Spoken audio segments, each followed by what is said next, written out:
So on behalf of the members and friends of the Columbus Karma Tiksum Choling, thanks so much for being here this evening. This is the fifth installment of our autumn book club on the 37 actions of a Bodhisattva. And I wanted to thank all of you for signing up for this program, and to let you know that that together you have raised I think it's somewhere around $1,500 to $2,000 for Columbus KTC.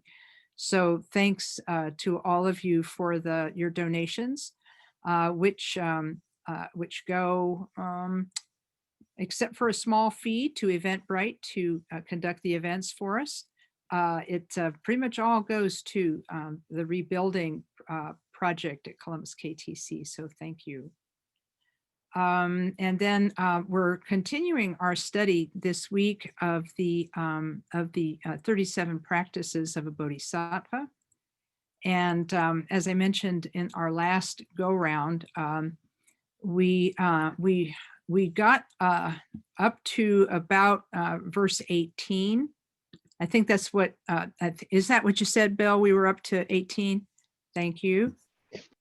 Okay, very good. And so we will we'll start there today, and then we will go as far as we can go today with the 37 practices, and then at the conclusion of today, we'll have to take a break, and because if we don't finish the book today, which I'm not sure we will, if we don't finish today, then I'll continue on to at least one and possibly two more classes. And this will be, these will take place after the holidays. Because I think for everyone, the holidays, even if you're going to be in a reduced mode, staying at home, it's still a very busy time of being with and writing to and connecting to your family. So we understand that and don't want to pull you away from that. So we'll try to get together.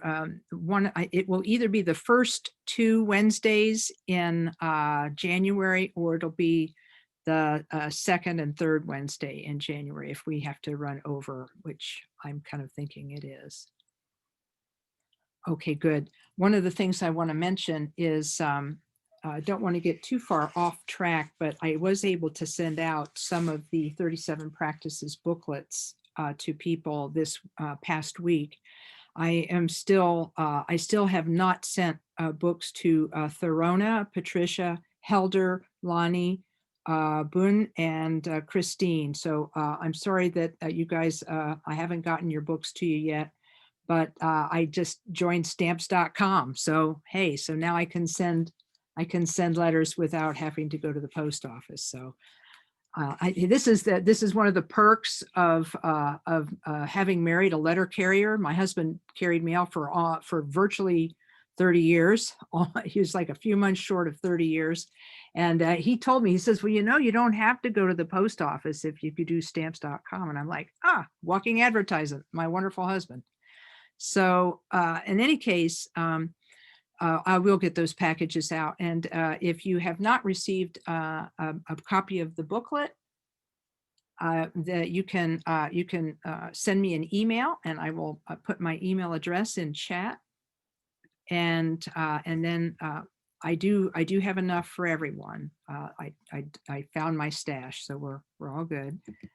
And it's Lama Kathy at ColumbusKTC.org. And then I would like for people who request a book, I would like it if you would make a personal commitment to recite the book out loud 100 times. Now nobody's going to be checking up on you, but I would love it if you would. So anyway, that's. And if you can't take on that responsibility, but you still want a book, write me anyway. We'll figure it out. But I really want people to take up the practice of reciting this book out loud so that the book becomes your teacher. Yes, you can report your recitations to me. Why not? It's just fine. I mentioned earlier that I had a friend, a member of the Columbus KTC, who took on voluntarily took on the responsibility to recite the book 1,000 times. And when he was all done, the book, it had gotten, scuffed and dirty, and like things were torn, but all of the little circles in the back were all filled in. And I said, well, that's fantastic. And I said, what are you going to do now? And he said, I don't know. And then later he said, I think I'll do it again. And I said, well, here's a new book, and so I gave him a new one for his second 1,000. So there we have that. All right. So we'll start this evening with the intention of making the intention to be of benefit to ourselves and others by learning about the practice of bodhicitta. I'll recite a short prayer. In the Buddha, his teaching, and the Sangha most excellent, I take refuge until enlightenment is reached.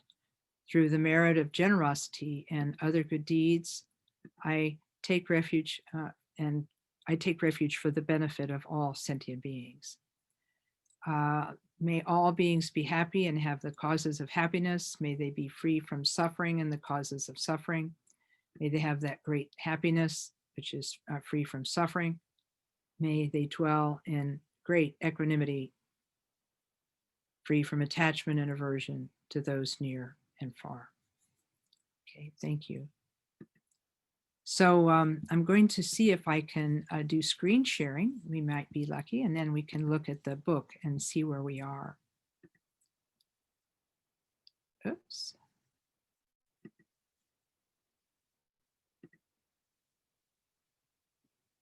See if it'll work this time.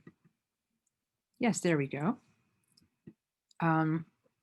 We've been talking about this text by Ngulchu Thogme, and he lived in the 14th century, and he was himself a great master of bodhicitta. And if you remember bodhicitta is consists of two words. The first word is bodhi, which means awakening, and citta, which means mind. And so the mind of awakening is a practice of Buddhism in which we practice love and compassion, which is called relative bodhicitta, and an understanding of wisdom and impermanence and emptiness, which is called ultimate bodhicitta. And by practicing these two forms of meditation, relative and ultimate, we come to understand the nature of our mind and come to understand the nature of phenomena and achieve the same liberation from suffering as the Buddha attained during his time, 2,600 years ago. And so what's good for us is to know that bodhicitta is a complete path all by itself. My teacher, Khenpo Karthar Rinpoche, said that it is possible for a person to become fully enlightened, just like the Buddha, simply by practicing love and compassion. And so this book, the 37 Practices, is a set of 37 verses with a prologue and an epilogue that describe how a bodhisattva would practice. And as I mentioned in previous classes, the works by these great masters are sometimes written in language that we might not understand. And for example, if we look at number 18, he's talking about what an enlightened being how an enlightened being would act. And so even though we ourselves are not an enlightened being right now, if we read about what the enlightened ones might do, it might inspire us to go a little farther than we are right now, where we are right now. It might stretch us just a little bit to go a little farther than we are right now. And so we've previously discussed in the previous verses, such as verse number 16, we learned how a bodhisattva would respond to various negative things that might happen to them, such as ingratitude, spite, and in this particular case, discouragement. So we'll start with number 18, which I think we covered just briefly at the end of last week's class, but we'll start here. It says, though gripped by poverty and always scorned, though stricken by disease and tormented by evil spirits, to take upon yourself the negativity and suffering of every being and never to get discouraged is the practice of a bodhisattva. The person who is writing the commentary here is a modern Buddhist master named Khenpo Tsultrim Gyaltso. He currently, he's of an advanced age. I think he's in his 80s, and he's living in Nepal. While he was teaching, he spoke the teachings that went with this book, and we're reading them now as a way of explaining the inner meaning of these texts. So he explains, he says, you have no money or food, adding to your misery. You live under poor conditions that invite scorn. Then you fall ill. In the days of Ngulchu Thogme, the author of this text, you might have succumbed to leprosy, the most incurable illness in Tibet at that time. On top of everything, your mind bedevils and torments you. Difficulties such as these arise in our lives and create intense suffering. Yet this text tells us that even then, we must not lose heart. Not only must we endure our own suffering, we must take upon ourselves the negativity and suffering of every other being by practicing Tonglen. This is the real practice of a bodhisattva. Now, if you remember, in a previous class, we talked about what Tonglen is. That Tonglen, let me see if I can open chat. There we go. Tong means to, is a Tibetan word. It means to ascend. And Len means to take. And it describes the meditation in which we think as we breathe out that we give goodness and happiness to all sentient beings. And then when we breathe in, we think that we remove from them all of their suffering. And this, Khenpo Karthar Rinpoche said that this practice allows us to rehearse what it would be like to be an enlightened being, because enlightened beings only care about and work for the benefit of others. They have no other reason for being but to serve suffering beings. They have seen the truth of suffering, its causes, solution, and the path, and they have practiced the path and have attained liberation from suffering. So instead of just remaining in a state of non-suffering, they choose to return to this world that the Buddha called an ocean of suffering, or samsara. They choose to return to be of benefit to those who are still unaware of their potential liberation. So then what bodhisattvas do is that they act for the benefit of others all the time. And so what the practice of Tonglen does is it gives us a feeling of what that must be like. Breathing out, we think we give all of our goodness to others. Breathing in, we think we remove the suffering from other beings. Khenpo Karthar Rinpoche, my teacher, said that only enlightened beings can actually remove the suffering from others. The rest of us, he said, are rehearsing for our future as a bodhisattva and training our attitude to be less selfish and more aware of others. And so for the rest of us, the practice of Tonglen is this training of our attitude. And so here in the text, Khenpo Tsultrim Gyaltso talks about the real practice of a bodhisattva. He said, if we're serious about Dharma, then for us, taking on the sufferings of others is preferable to relaxing and being happy. He said, happiness for the bodhisattva is a negative influence, coaxing us not to practice and to just be relaxed and not worry, while suffering is a friend, always beckoning us to practice and study.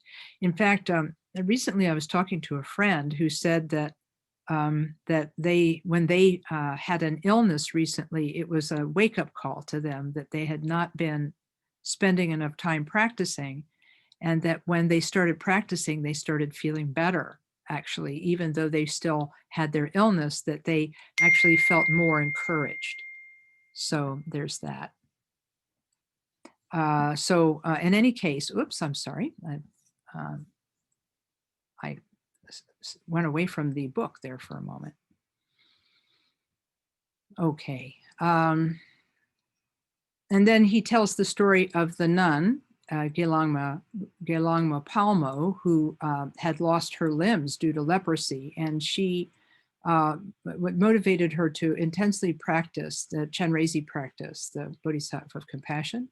And her practice eventually cured her illness. In the end, she reached the levels or bhumis of a bodhisattva. And it says, it talks about this in Tibet, there were no hospitals to treat eye diseases. Many who went blind then devoted their life to Dharma practice and to reciting the mantra of Om Mani Padme Hum.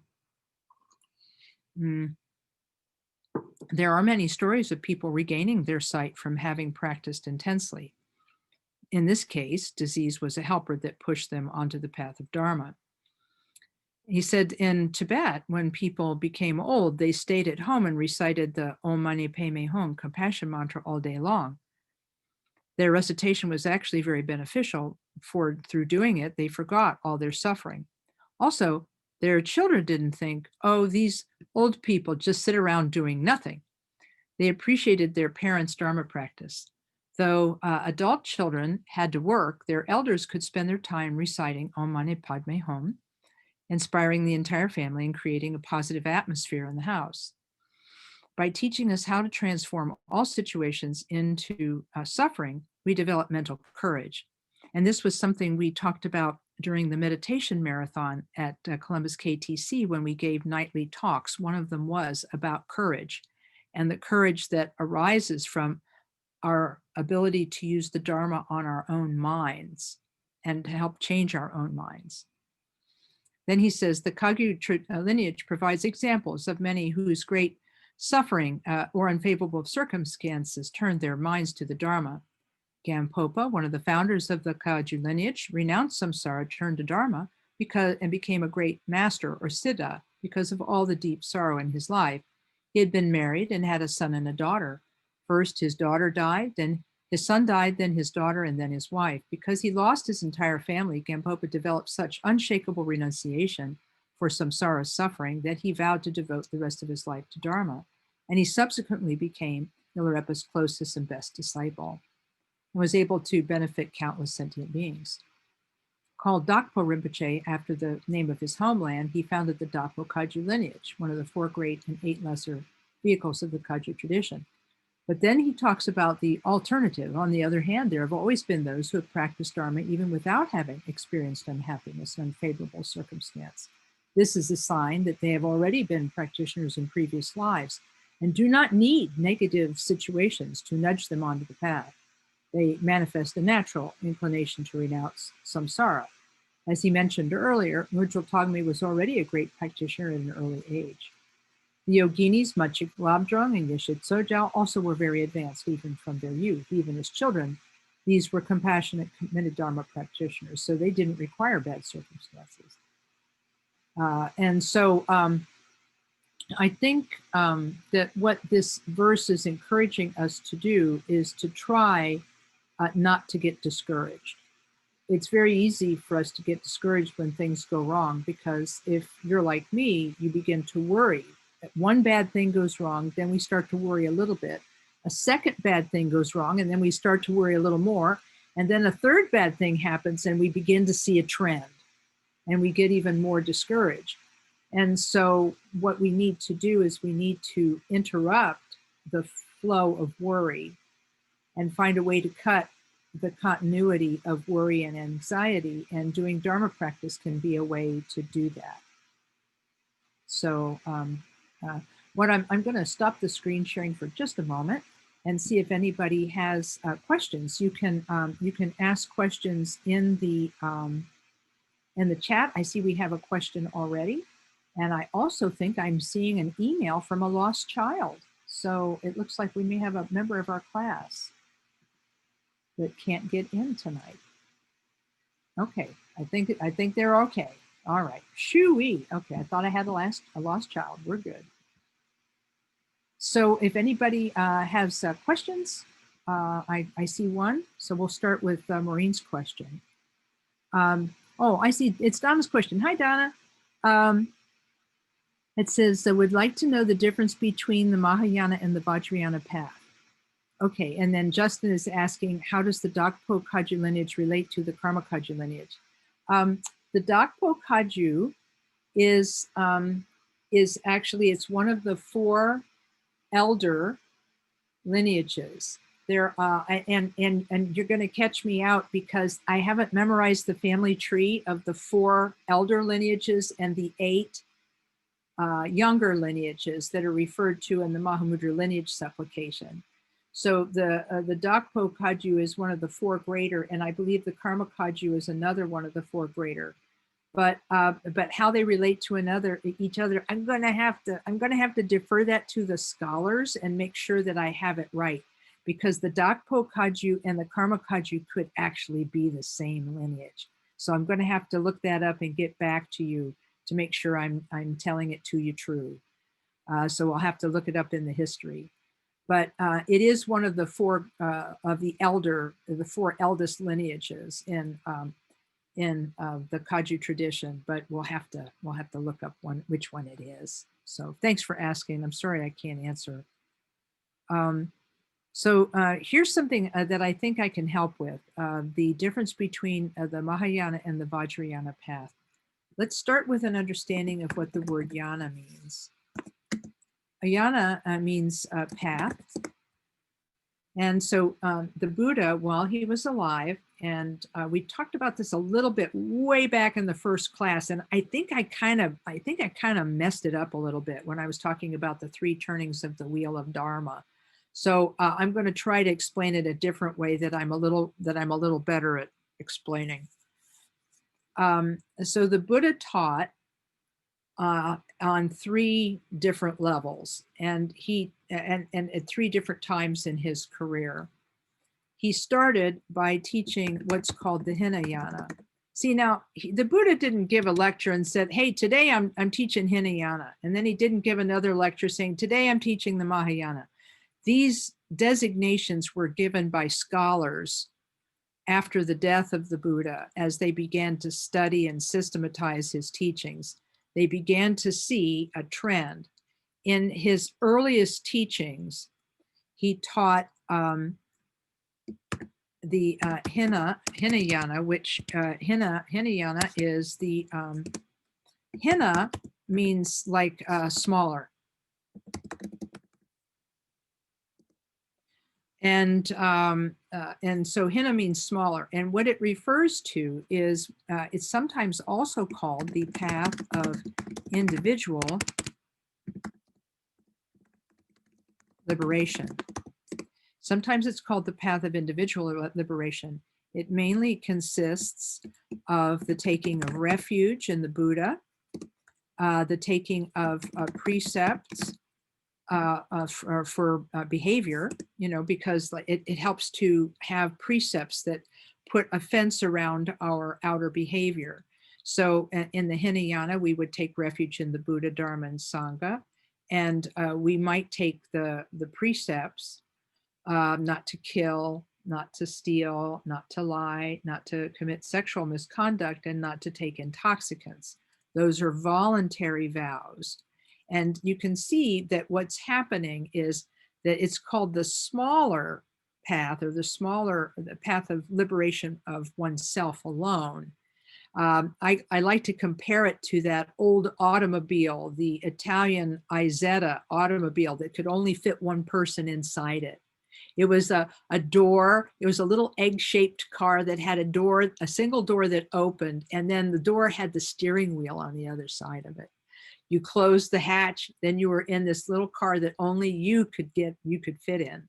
So the Hinayanist is the person who is working through taking refuge, through changing and improving their behavior. They're trying to improve their karma and reduce their suffering, and then hopefully achieve a state of peace or nirvana for themselves. And they're not too concerned about other people right now at this point in their development. They're more interested in finding a way out of samsara for themselves. And that's why the Buddha gave those teachings first. He gave those first to the beings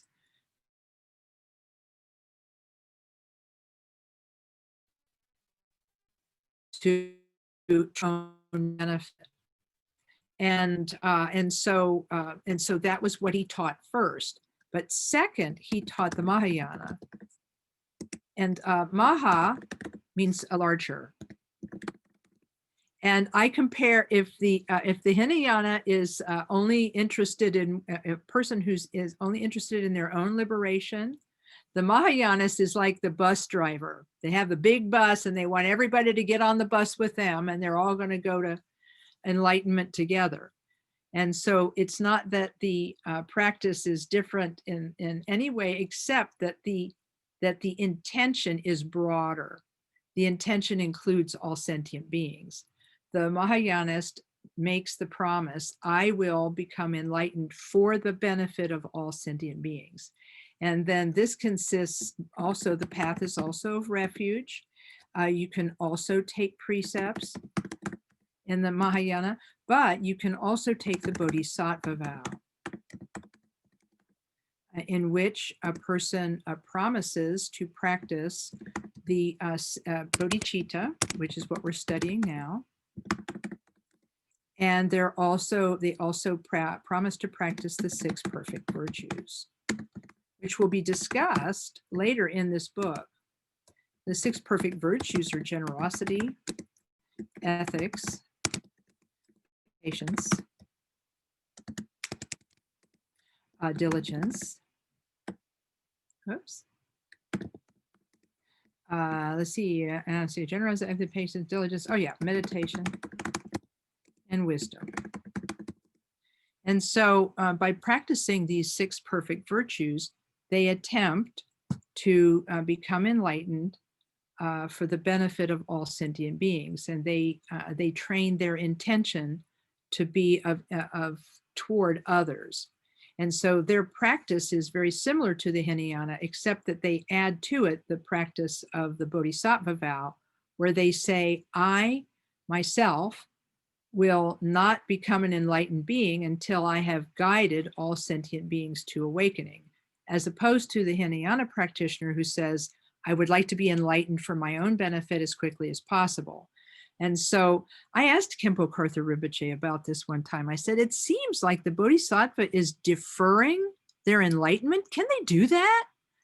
And he said, no, he said, they can't.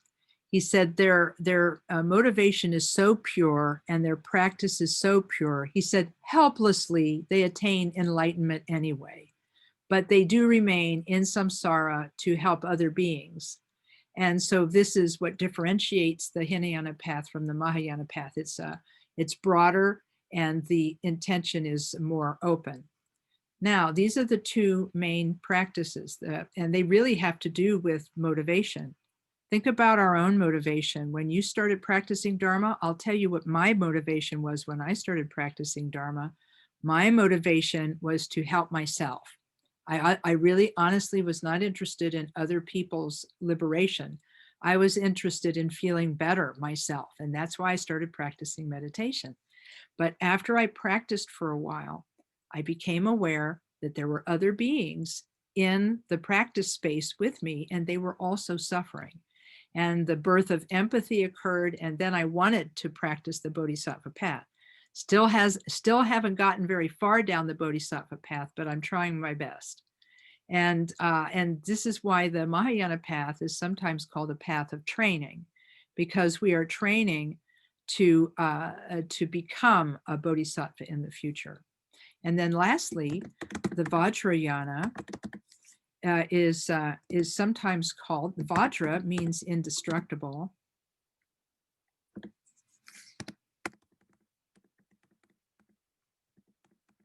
It means I'm not spelling it right. Pardon me. Pardon my typos and such.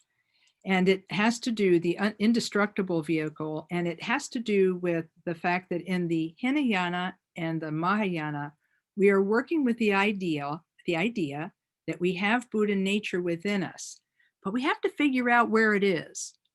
We have to find it. And we have to find it by, in the Hinayana, having good behavior, purifying our karma. Khenpo Rinpoche used the example of a gemstone dropped in a sand pile. He says a gemstone has been dropped in a sand pile and you don't know where it is. So the practice of the Hinayana is to carefully, and the Mahayana are both to carefully dig out every spoon of sand in the sandbox until the jewel is revealed. And he said, that takes a lot of time. He said, you will get enlightened eventually. That's the jewel. But he said, you have to do it. You have to scoop out a lot of sand on your way to finding the jewel. He said, in the Vajrayana, he said, you simply plunge your hand into the sandbox and bring out the jewel.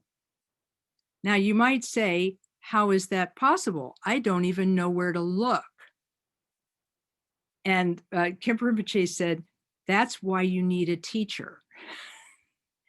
He said, teachers are very important in the Hinayana and in the Mahayana, but teachers are especially important in the Vajrayana. Why? Because the methods that you use to work with your Buddha nature and to pick and pull out this jewel, he said they're very powerful methods. There are two methods. They're called the path of liberation and the path of skillful means. And this is according to the teachings of Trungpa Rinpoche, and you can read about his teachings on these two paths, the path of liberation, the path of skillful means. I'm pretty sure it's in the introduction to his book, Medicine Buddha Teachings. If it's not in that introduction, it will be in the introduction to his book, Creation and Completion. It's in one of those two books. But the Vajrayana is divided into two paths, the path of liberation and the path of skillful means. In the path of liberation, we meditate on mind itself as the object of our meditation.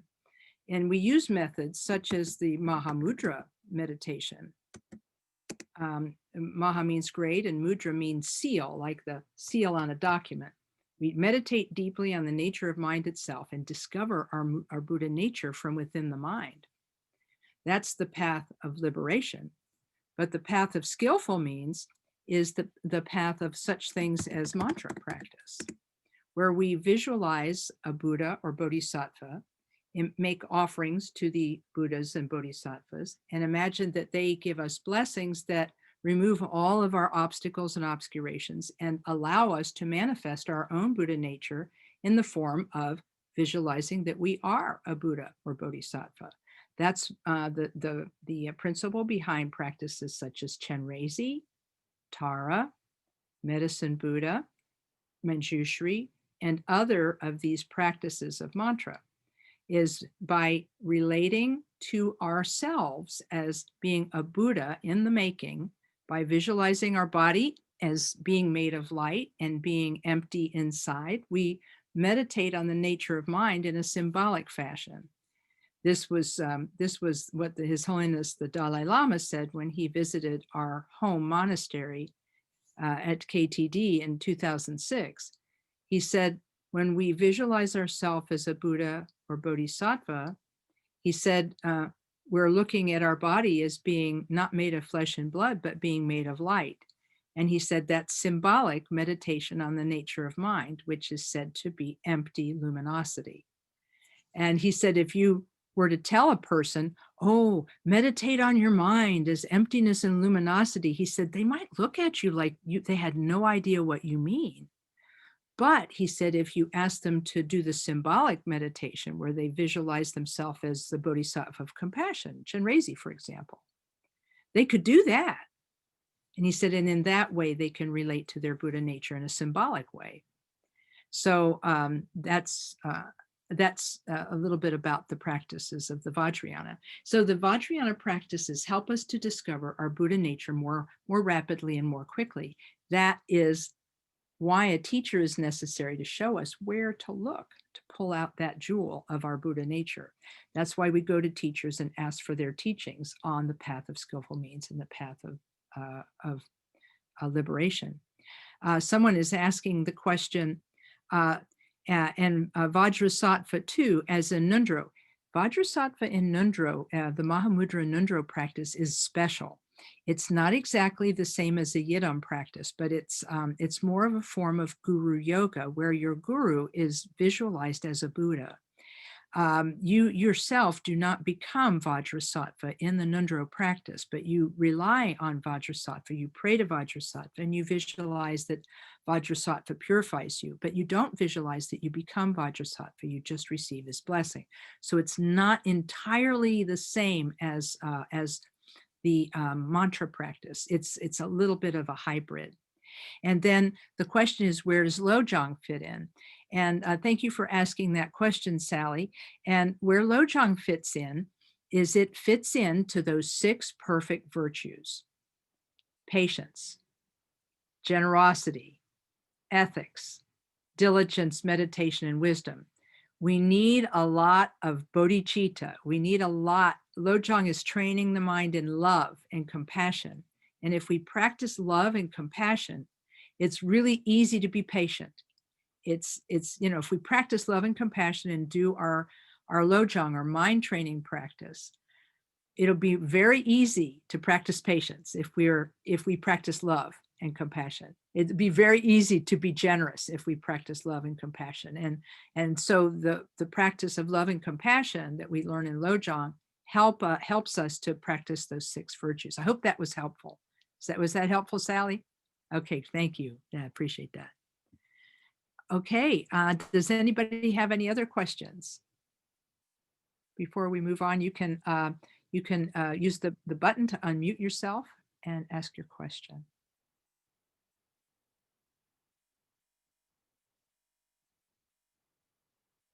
Okay, then we'll move on to verse number 19. Okay, I'll do screen sharing again.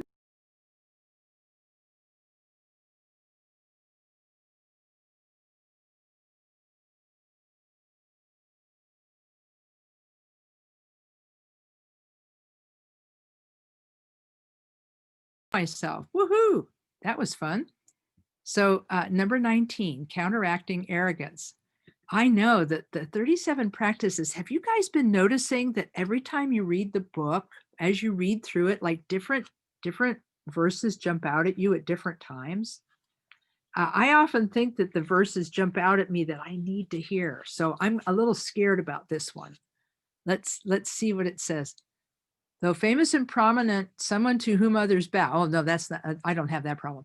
Though you amass the riches of the God of wealth. Okay, I don't have that problem either. To see that worldly splendor has no essence and thus to be without arrogance is the practice of a bodhisattva. Yeah, Kemper Rinpoche used to say, he would give really great teachings to us when we were in the 3-year retreat. And when we finished 3-year retreat, he said, now, you're not special. Sorry. You're not special. No, don't think of yourself as being special. No. Oh, we're going to call you lamas, but you're really little lamas, very little. And this really helped me a lot because it's really tough. It's really tough to to be in this position because I'm not enlightened. And it really stinks to not be an enlightened being, because if you were, you would know the answer to all of the questions and you would know exactly what to say to everybody. But I don't know that. So I have to rely on my background, 15 years as a professional interviewer. Okay, so basically what he's saying here is that even though we ourselves may reach a state of prominence and we might become wealthy, we might begin to think that our wealth or our fame is earned and that we really deserve it and that we might actually really be better than some other people. And this is a very poisonous attitude. And in fact, Kimball Tsultrim in the commentary is talking about, even he says, yet he said, whether on a broad or narrow scale, fame is impermanent. It changes, it vanishes. It's like boom. We see people fame, or they go from famous to infamous overnight, right? It happens. It can happen in a heartbeat. And then he says, we think of rich people as having a good life, but he says, yet the rich are not happy. Wealth is impermanent, subject to change, and still without essence. Still, the wealthy strive to maintain and perpetuate their fortune. Thus, they suffer. While the rich suffer from fear of poverty, the famous suffer from fear of becoming has-beens. Both experience suffering while they still are wealthy and famous, because they don't recognize that the wealth and fame are impermanent. The 7 Points of Mind Training devotes an entire chapter to impermanence. Then he says, I will not say much about impermanence here because it's a directly observable phenomenon. Simply watch the news on television to see how quickly fame and notoriety fade, and how the rich lose their wealth and the poor become rich. All around us, impermanence has become more noticeable than ever. Machines and technology make everything move faster. The results are not always beneficial. For example, at one time, not a single person died in the sky. Today, when an airplane catches fire and explodes, hundreds of people are instantly killed. This is a sign of accelerated impermanence. Oh dear. Even though you may easily recognize the phenomenon, you must still reflect on how it applies to your own life. I think this is really important for us to know, and that is we frequently look at other people and we say, I'm different from that person, or I'm not like that person. That person's behavior is terrible. That person's behavior is terrible, and I'm not like them. There's actually a type of arrogance in that, where we think of ourselves as being better than others. The Tibetan word for arrogance, I'm going to put it in chat for you here if I can figure out how to get to it. Here we go. Is nga, nga, jal. Nga means I, myself. Jal means victorious. Oh, it says vistorious. I should say victorious. So I victorious means I'm the best. I'm better than others. And by thinking this way, we imagine that others are less good than we are, and less this and less that. A woman told me one time that part of the reason that she became addicted to drugs was because she harbored a secret, the way she put it was a secret sense of self-superiority. She thought that she was better than other people, and that she could steal in order to support her drug addiction. And she said, it wasn't until I got arrested and went to jail, she said, that I realized that I had always sort of felt that I was better than other people, and that feeling made me act like anything that I did was okay. It was anything that I would do would be fine. It would be okay. There'd be no problem. I could get away with and do anything. And she said, now I see that I'm fallible, and I am impermanent, and I am not superior to everyone else. And she said this was a very shocking revelation. And she said it was very hard for her to accept. And I wrote back to her, because she wrote to me from prison. And I wrote back to her and I said, my dear, we are all in the same boat with you. I think all of us at one time or another have suffered from a secret sense of self-superiority. And we've trampled on the rights of others and maybe even harmed others. And so none of us is without blame in this department. And this is why Tonglen is such a powerful practice, because what do we do in Tonglen but practice the opposite of a secret sense of self-superiority? We actually give away on the out-breath all of our happiness. And we breathe in and remove the suffering of others and accept it on the in-breath. And so by doing this, we rehearse a different way of relating to others. Instead of thinking that we're superior to others, we think that we are their servant. And I think this can be really, really helpful. So this brings us to number 20. This is one of my favorite verses in the whole book. If you have not tamed the enemy of your own anger, combating outer opponents will only make them multiply. Therefore, with an army of loving kindness and compassion, to tame your own mind is the practice of a bodhisattva. I think it's meaningful that anger, the story, the verse about anger follows directly the verse about arrogance, because one of the things that we fall into when we fall into arrogance is thinking that we are here to teach other people a lesson, that we are in a position, I'll sort them out, I'll fix them, and I can, be mean to other people and it's okay. It doesn't matter because after all, I'm better. And so they need to listen to me anyway. And so in a way, we see this in public life all the time. People who feel that they're superior to others, harming others because they think they have a right to.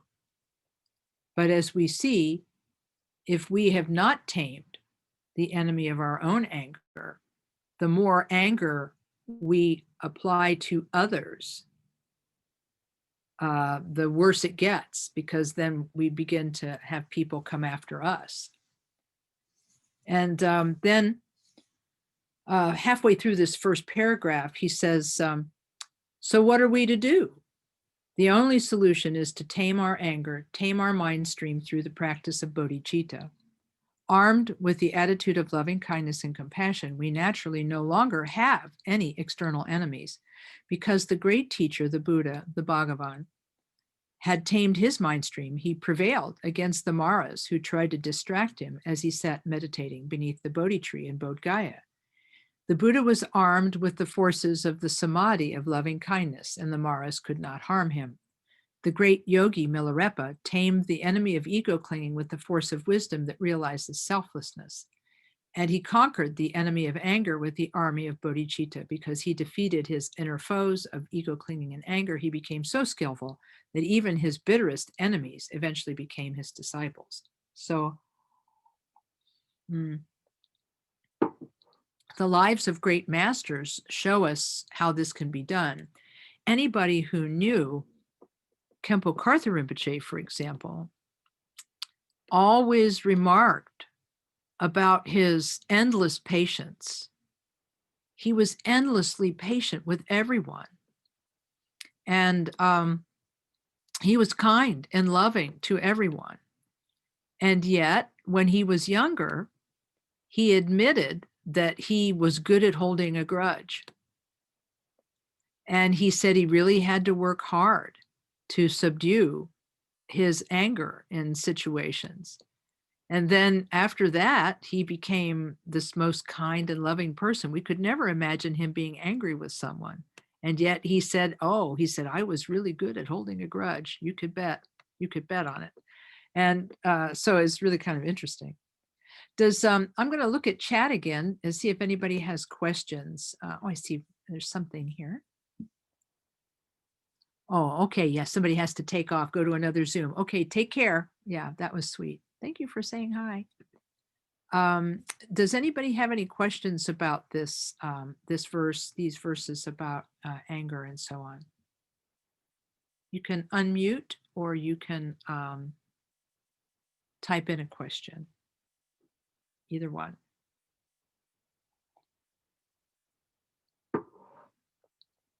Okay. Well, this is good. And if you don't have, I'm going to tell a little joke now. So if you don't have any questions about it, then hopefully tomorrow you're going to have a really good day, right? Because you're going to do your best, right? To take on the anger of other people. And, you know, I have faith in you. I may not have that much faith in me, but I got faith in you guys. Okay. Let's see. Yes. Oh, there's sorry, I was mutated. You were mutated. Hey, I know. Welcome to my world. Typos, and misspeaking. Go for it. Yeah.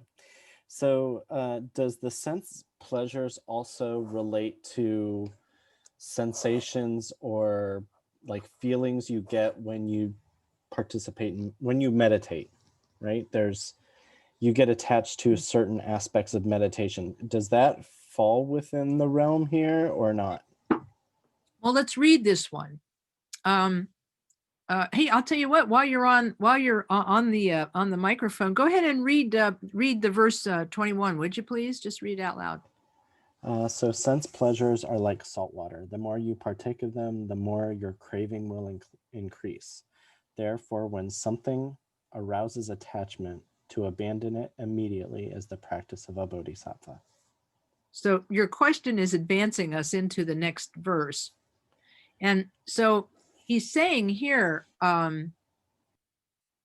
he says in Tibetan, the term for the sense pleasure is a special one that refers to beautiful forms, lovely sounds, appealing smells, delicious tastes, and objects pleasant to touch. These are the 5 sense pleasures. If you take them to be true, your attachment to them and your suffering will increase. Like drinking salt water to quench your thirst, the more you drink, the thirstier you become.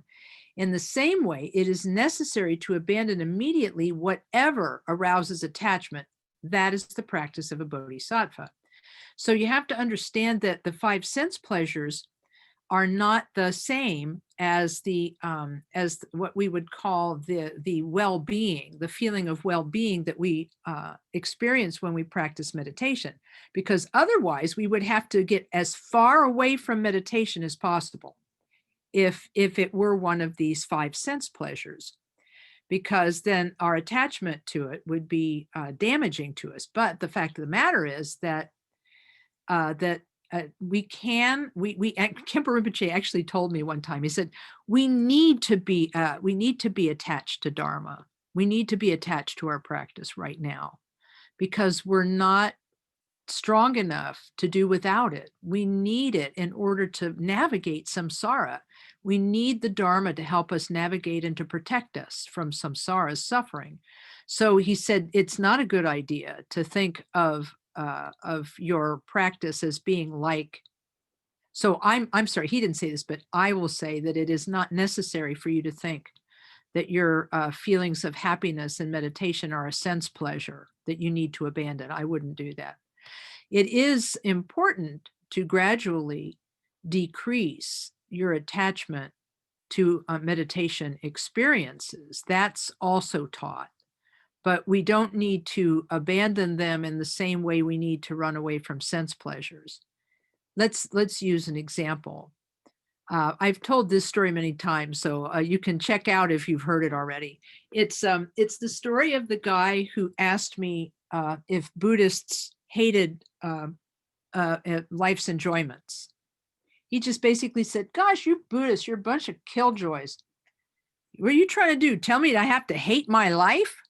He says, I'm not going for that. He says, for example, he said, peaches are in season. It's summer and I love peaches. Are you telling me that I should hate eating the peach that tastes so delicious? So like, are you telling me I have to hate that? And I'm like, no, it's not like that at all. No, it is like that and it's not like that. So I said, here's the deal.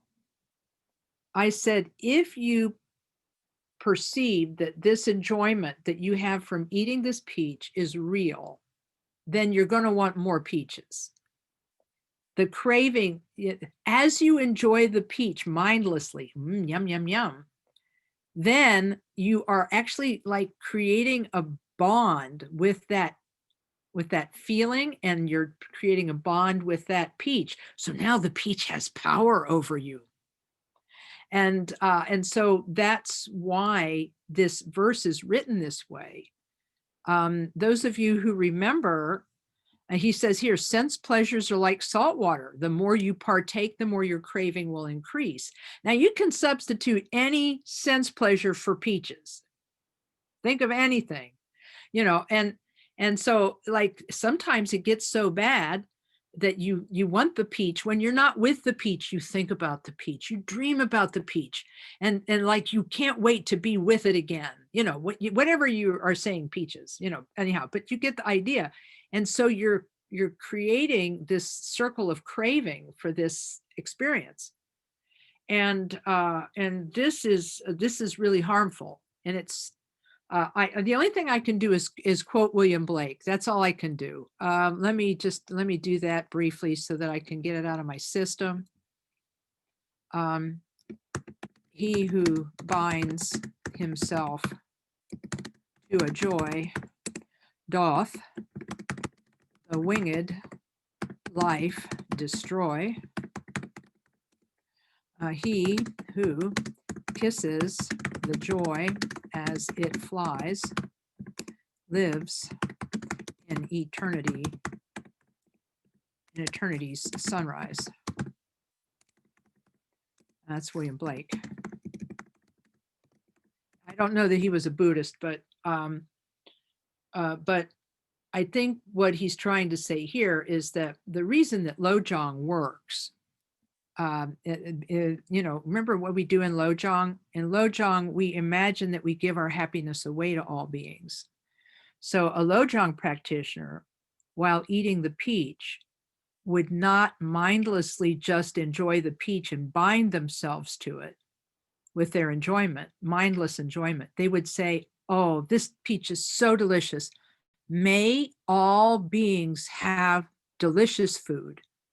May all beings be free from suffering. May all beings become Buddhas. So that it is no longer a mindless enjoyment that increases craving, but it is a mindful enjoyment that increases virtue. And this is why when we were studying in the summer book club, when we were studying the Lojong practice, the 3 objects, 3 poisons, 3 seeds of virtue slogan encourages us to take, when we feel negative mental afflictions, to take on the mental afflictions of others. But when we feel happiness, it teaches us to imagine giving away that happiness so that we're not bound either by happiness or suffering. Now, your question is about meditation and the enjoyment of meditation. So the enjoyment of meditation, we have to have. It's like we have to be attached to our practice until we don't need it anymore. One time, there was a gentleman in Khenpo Rinpoche's audience, and he was one of those smart guys who likes to ask smart questions. And he said, oh, yeah, I get it. Buddhism doesn't make any sense. He said, so like if your teaching is right, he said, then that means that I should give up Dharma completely right now and never practice it again, because after all, attachment to Dharma is attachment, isn't it? And Rinpoche just smiled and said, if I were to use your logic, he said to the man, he said, if I were to use your logic, he said, that would mean that you and I would be rowing halfway across a lake, and you would say, ha, I don't need this boat. I'm just going to walk to the other shore on top of the water. And then you would get out of the boat and you would sink. So he said, right now, we are not enlightened beings. Therefore, we need the boat of Dharma to get us to the other shore. So he said, we need to have attachment to that boat until we get to the other side. And then we can think about abandoning it. But until we're there, we need that boat. And so I would say that when you read in books such as the Trungpa Rinpoche's book about the aspiration for Mahamudra of definitive meaning by the 3rd Karmapa, there is a verse in the Karmapa's Mahamudra aspiration that says we abandon our attachment to the three experiences that arise in meditation. And this is how we go beyond attachment to experience and then achieve enlightenment. Bliss, clarity, and non-thought are three things that can happen when we're practicing quiet sitting meditation. Bliss means we feel good. We have good feelings physically and mentally. Clarity, we have moments of intense mental clarity. And then non-thought, we have moments where there's nothing going on in our mind in particular and we're at rest. But if we crave those experiences, then our meditation becomes poisoned, because then when we sit to meditate, we're always like watching, like, is it going to happen today? Am I going to have one of these experiences today? And then, of course, you won't have it because you're like so excited about it and so yearning after it. So this is why all of the masters say, when you have an experience, you dedicate it to the benefit of sentient beings and try your best not to cling to it. I hope that helped with practice number 21. Did that help you with the difference? I can't see you, so I will. Sorry.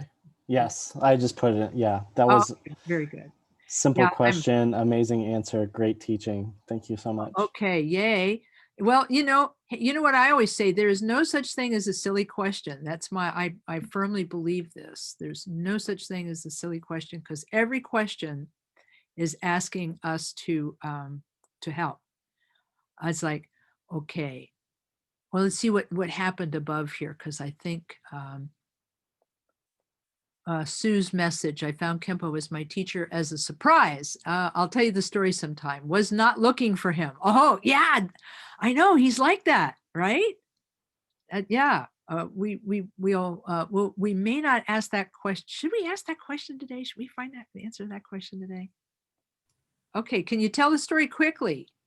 Oh, gosh. Well, I was actually trying to get an interview. I was wondering who my teacher might be. So I was trying to get an interview with another Lama, and I kept going to the person who was in control of interviews like 4 or 5 times over a couple of days. Wow. And the person I was looking for was never available. So finally, the person in charge told me that, well, Kempo Karthar Rinpoche is available. Why don't you go talk to him? So I said, okay, I will. And during our conversation, I asked him, well, who's my teacher? And he just looked at me directly. He said, well, I am. And it was kind of, I was really taken aback. And I said, well, then who is this other Lama who's been, kind of a teacher to me? He said, well, you have 2 eyes and you need both to help you see. Oh. He said, but I am your teacher. And so I left the interview room just really kind of wondering what had just happened. And I went and sat back down in the main shrine room. And all of a sudden I was completely overtaken with this incredible emotion. And I think it was gratitude. And I just started sobbing. Oh, yeah. And I remember Erin Blue was sitting next to me. She patted me on the back. She says, don't worry, that happens to all of us. And I remember, Lama Kathy, you said something about you're not Kaju if you don't cry. Something to that effect. Yeah, we know you're a Kagyu if you cry. So exactly. Yeah. So there are a bunch of big criers in the Kaju. When you read the life story of Marpa and so forth, they just cry all the time. Thank you for sharing that story. I appreciate that. Sorry to put you on the spot, but that's okay. It was too good to pass up. The teaser for that episode was so good. Yeah, sorry. Well, yeah, just this notion of finding a teacher, it can be such an amazing process. It was really wonderful. Yeah. Well, thank you again for sharing that. Yeah. See if there's any. Yeah, I appreciate that. Okay, I think we've caught up with chat. Does anybody have any other questions about this attachment to sense objects? Well, in that case, watch for your peaches, watch out for the things that are, that you're really attached to. And I will never forget that question. And I'm so glad the guy asked me, because it really has helped me a great deal So that guy asking that question was a really, really big help to me. So let's talk about practice number 22. Oh yeah, chocolate. Yeah, okay. Thanks for that. Thanks. Now I'm gonna like not forget that for the rest of the night. Thanks. It's okay. I'm teasing you. Practice 22, transcending dualistic appearances. So now the teaching, as you can see, has really progressed. It starts with arrogance, goes into anger, goes into attachment, right? And then dualistic appearances.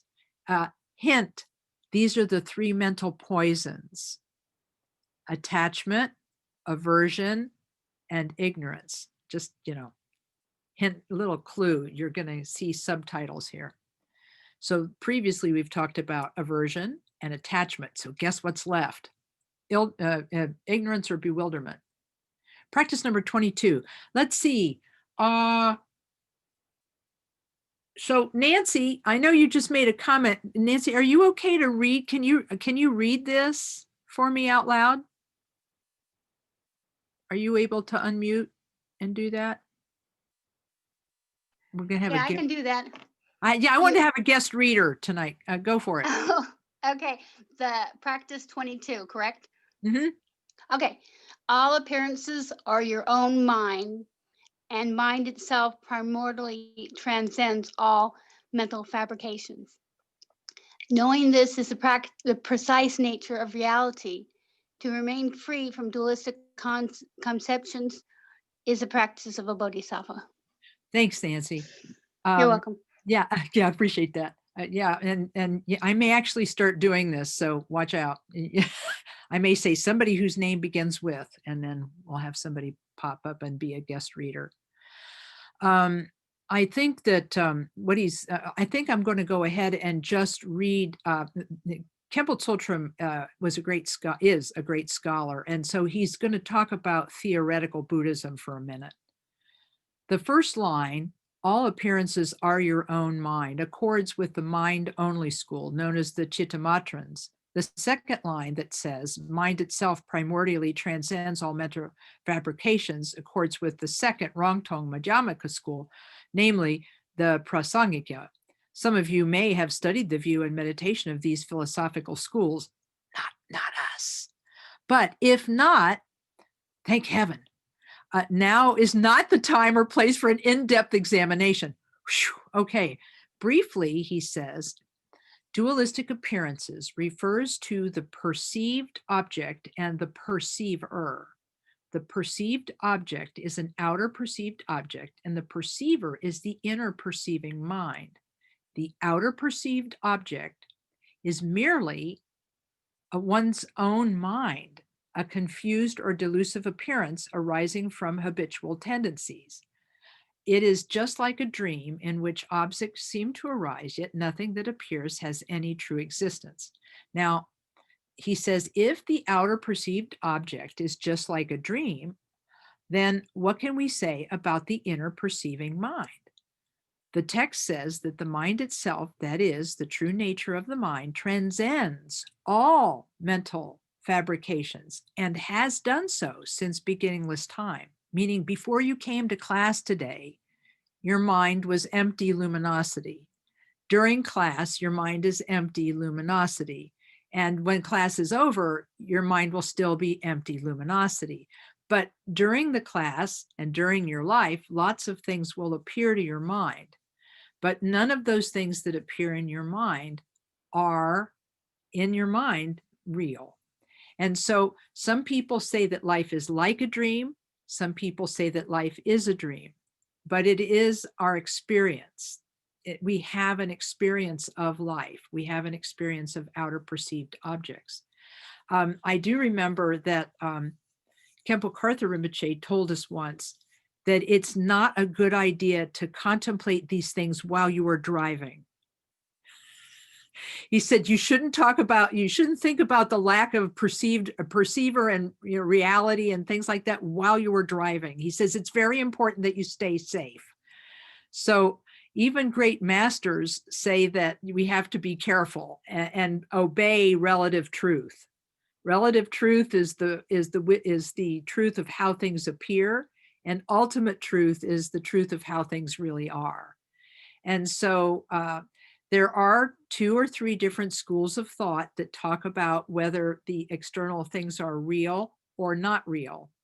And if you want to read all about it, there's a really great book that Khenpo Tsultrim wrote. Oh, wait a minute, that book's out of print. Oh yeah, no, he wrote a really good book, and I'll put it here. I myself don't understand these things, so I can't really help on that. But the book is called let's see, The Progressive Stages of Meditation on Emptiness by Khenpo Tsultrim. That's not out of print. It's in print. And so if you want to learn about all of those different schools of thought, you can read this book. Another good book to read on the same subject is called The Open Door to Emptiness, and it's by Trungpa Rinpoche. So those are 2 good books where you can learn stuff that I don't know, because I got to be honest with you, I don't know any of this. I am totally unqualified to talk about it. But what I can talk about is the way that it's taught in the Great Path of Awakening, because we studied these 4 things when we studied Ultimate Bodhicitta. If you remember, and I have my handy dandy copy, I brought it with me because I had a feeling I would need it, of the Great Path of Awakening. It's on footnote number 58. So you can make a note of this in your copy. This is the 1987 copy. That's my favorite. It's the one where I know where to find everything. And he basically is talking about Maitreya's 4 teachings to a Sangha. And Maitreya says, after the awareness that there is nothing other than mind, comes the understanding that mind too is nothing itself. The intelligent know that these 2 understandings are not things, and then, not holding on to even this knowledge, they come to rest in the realm of totality. Well, I don't know what to tell you, except Jamgon Khantrul explains it this way, also in footnote number 58. So you don't have to rely on the fact that I don't know what it means. Jamgon Khantrul explains it in footnote number 58. He says, from time without beginning, mind, our mind, based on the incidental impurities of lack of awareness, meaning if we were able to rest our mind in its own nature all the time, we wouldn't have this problem of dualistic fixation. When things arise in our mind right now, we go, ooh, something has happened. Quick, call the media. I had a thought, or I had a feeling, or I had an emotion. We instantly think that what has arisen in our mind is separate from and different than the mind that's having that thought. And in that instant, we create duality. And then through habits of habitual tendency to posit a self or a me that is having the experience, then we take that mistake of seeing thoughts and experiences in the mind as being different than the mind. Then we take it farther and say, I, me, self, am having these experiences. And then, as if that wasn't bad enough, then we like some of the experiences and we dislike other experiences. And then mental affliction arises. And then we go, ooh, it's even worse now. I better do something about this. And then we take action, accumulating karma. And so from basic ignorance to the habit of looking at a self, to the mental affliction, and then to karmic accumulation, we wander in samsara. That's why we wander, because we're sort of bamboozled by the things that arise in our mind, thinking that they're real. So he says, Jamgon Khantrul says, from time without beginning, our mind, based on incidental impurities of lack of awareness, meaning we can't rest our mind in its own nature, it arises as various appearances, which, if not investigated or examined, are like the bewildering appearances in dreams. When these appearances are examined, We see they do not exist as anything and are empty by virtue of what they are. Hence, all appearances are simply creations of mind. Now, I wouldn't go play in traffic. I still wouldn't recommend that anybody do that. Just to see if if they're real or not. I wouldn't do it. Then he says, consequently, the mode of being of the relatively real is that appearances, which are held to arise externally, have no inherent nature and are like the reflection of the moon in water. And then he says that the mind that grasps also is not located anywhere inside your body, internally or externally, and doesn't have a color or a shape. And then he said, yet that which simply is this pristine awareness or wisdom that is empty of fixation and grasping is present in all beings. In other words, we have the capacity to just rest our mind in itself. And he said, this is the mode of being of the ultimately real. He said, when these two modes of being are properly recognized, one is to remain in that state of recognition. This is the whole point of the teachings of Maitreya. So anyway. So what's being said in verse 22 is just a brief statement of those four teachings of Maitreya. All appearances are mind. That's the first one. Mind itself transcends all mental fabrication. You can't put a color, a shape, or a location on it. And then knowing that this is the precise nature of reality. In other words, being convinced of this, to remain free from dualistic conceptions, is the practice of Bodhisattva. So right now we haven't learned how to meditate like this. And since we haven't learned to meditate like this, we will probably not experience this right away. What we might experience is, for example, if we practice the Chenrezi practice, we imagine that the Bodhisattva Chenrezi is present above our head, and we pray to Chenrezi, and we imagine that he bathes us with light, and that our body, speech, and mind become the body made of light of Chenrezi. Our speech is, which is form and emptiness. Our speech, the mantra, becomes the mantra of Chenrezi, Om Mani Padme Hum, which is sound and emptiness. And our thought process then becomes awareness and emptiness. And by meditating on this, we can approximate, by meditating on our body as being emptiness and appearance, our speech as being sound and emptiness, and our thought as being awareness and emptiness. By meditating this way conceptually, we can have an idea of what it must be like to rest mind in itself. And then at the conclusion of the meditation, we dissolve our form as Chenrezi into utter emptiness and rest there for a few seconds. And in this way, we gradually become accustomed to resting in emptiness for very, very brief periods of time. And in that way, drop by drop by drop, moment by moment by moment, come to feel comfort in resting in emptiness for just a few seconds at a time. And what this does is it helps us to transcend dualistic appearances just for a few seconds at a time. And as we become accustomed to it, then we're less frightened of it, and we have less need actually to intellectually even understand it, because we felt it. We have felt it. We have felt what it is like to be without concepts, even if it's just for a few seconds. So even if we don't intellectually understand all of the various views, we don't have to understand the various views. And this is according to Trungpa Rinpoche in his book, Vivid Awareness. He says, even if you don't understand them, if you know how to meditate, that's what's important. So, so don't be too discouraged if you find these intellectual arguments and discussions a little bit bewildering. Because if you can do Chenrezi practice and dissolve everything into emptiness at the end and be able to rest there for even 1 second, you're able to practice this meditation. And slowly becoming accustomed to it, you'll be more able to rest in it. I have a funny example. Like many people, I've been watching a lot of television during the quarantine period.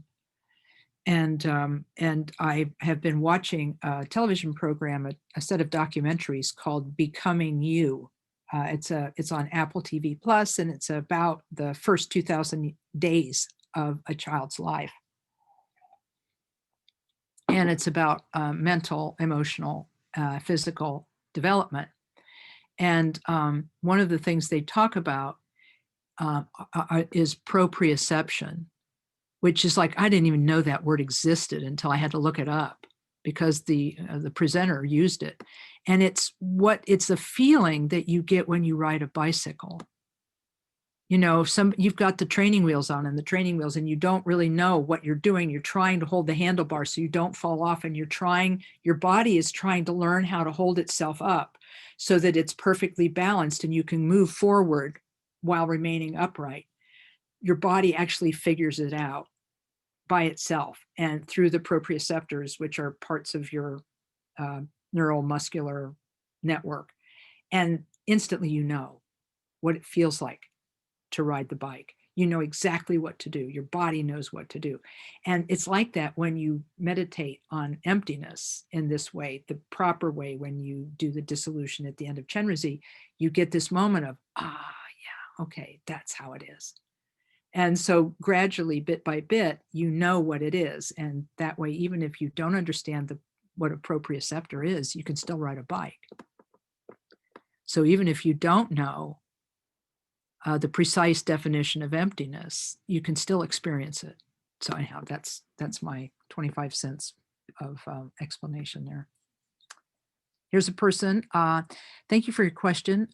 Does what you just explained mean that samsara is only a creation of our mind? Yeah. But here's the thing. Here's what Khenpo Rinpoche said about this. He said, look, how many cajillion times, have we lived? And through all of those, we haven't become a Buddha yet. And so naturally, we believe that everything is real. And naturally, samsara, we suffer because we cling to some things and we are fearful of other things. But gradually, through the practice of meditation, like even shamatha meditation allows us to let go of the thoughts that have been tormenting us. And even just in shamatha, if we can let go of one thought that's tormented us, we feel the relief from that. We know that meditation is real and is going to take us someplace valuable. And so we keep meditating. And so as we practice, it becomes clearer and clearer and clearer to us. And then we begin to feel sad because it's like, dang, I didn't know that. And darn, all those other people don't know it. And then we feel a lot of compassion. Khenpo Rinpoche said, when we start to realize that a lot of samsara is just the fact that we grasp and cling, then when we are able to let go of something, then we see we have the potential to be free. And that's very encouraging and very empowering, because by learning how to let go of even just one ugly thought, we can actually be free of the world of that ugly thought. And then we feel empowered. We don't feel discouraged. We feel empowered to continue to learn how to let go of things and what to take hold of and what to let go. Khenpo Rinpoche talks about that in his book, Excellent at the Beginning. If you've ever read the Mahamudra lineage supplication, the very last verse in it, it says, the nature of thoughts is dharmakaya, it is taught. They are nothing whatsoever, and yet they arise. To the meditator who rests in the unceasing play of the mind, grant your blessing that the unity or the inseparability of samsara and nirvana be realized. And so what this means is that when we properly see samsara, it no longer causes us suffering. It's still there, but how we perceive it and how we experience it is completely changed. And I haven't got there yet, but I feel like Khenpo Karthar Rinpoche had gotten there, and he was able to explain it to us. And so I have confidence that it's out there and it's something that we can do. I don't know, Caitlin, did that help with your question, or is there another piece left that I didn't get to? No, that was great. Thank you. Okay, yeah, yeah. It's samsara. It's actually happening. It's not like it's a creation of our mind, but it's happening in our mind because we grasp at things. We're not able just to let things be. We like some things and want to get away from other things, and so it's always this push pull, you know. And so samsara is an experience. I don't know. I hope that helps. It's not that it's not real. I mean, it is and it isn't. I mean, it's something is happening, but how we respond to it. Here's an example. I've met some people who are like really, really sick with cancer and other terrible diseases, and yet they're fine. They're mentally balanced and they're mentally free from fear. And I don't know how they did it. So technically, they are suffering in samsara, but they're okay. So that tells me that there's a potential there to be in samsara, but not be completely swallowed by it. Now that, here's an addition. Now it's that samsara is happening, rather how we interpret it, what we've observed. I think I know what you're saying. I may have missed the grammar of that sentence. Could you help? How now that samsara is happening? Help me out.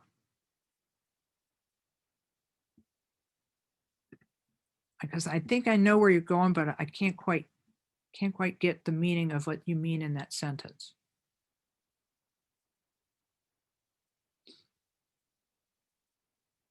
Oh, okay, yeah.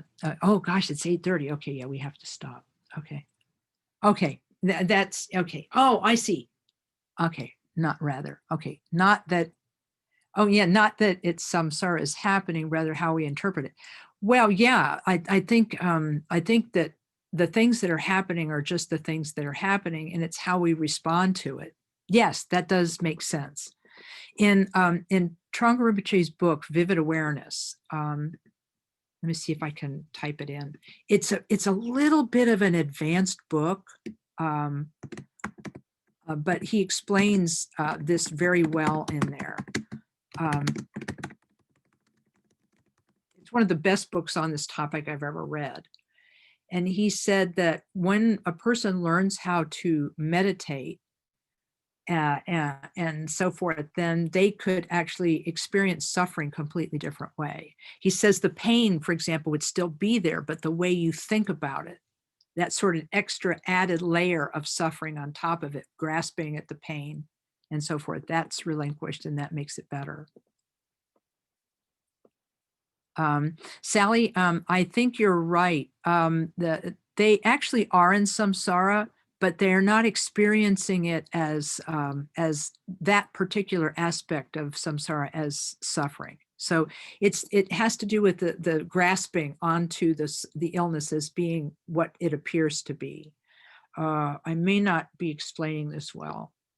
So they're actually the person who has the disease and is not suffering. They're in samsara, but part of them is actually been liberated. So and they're not enlightened yet, but they're on the way. Well, I'm sorry, we're going to have to stop here, but we did get to 23, so we made some progress. And what we'll do is I'm going to actually let's see. Is Sally still here?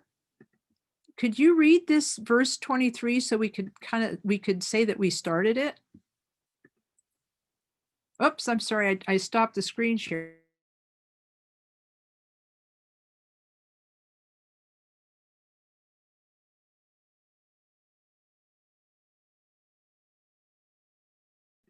Sally, would you be able to read that? I don't know. Sure. When you encounter objects that please your mind, know they are like rainbows in the summer season. Though they seem beautiful to see, they are not real, and to give up attachment to them is the practice of a bodhisattva. Yeah, thank you, Sally.